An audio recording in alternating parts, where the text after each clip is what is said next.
खतरनाक विषय काय तो हाच. व्हिडिओ बघून कळलेच असेल. महाराष्ट्रातील एक असं लोकनृत्य जे आपल्या पारंपरिक व सांस्कृतिक वारशाचा भाग आहे. आज केवळ स्पर्धा किंवा मिरवणुकीपुरता खेळला जाणारा हा मर्दानी लेझिम खेळ एकेकाळी गावोगावी परंपरा चालत होती या खेळाची. पण सध्या जगात हा खेळ आता फक्त मोजक्याच ठिकाणी बघायला मिळतो.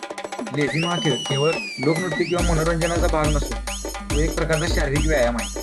त्याने शरीराची चपळता व समन्वय सुधारण्यास मदत होते. त्यामुळे सध्याच्या युगात हरवत चाललेल्या या लोककलेला जोपासणे व त्याचे महत्त्व जाणून घेऊन इथून पुढे असंच अखंड सुरू ठेवणे गरजेचे आहे. आणि यासाठीच व्हिडिओच्या माध्यमातून सुरू असलेला आपला हा छोटासा प्रयत्न.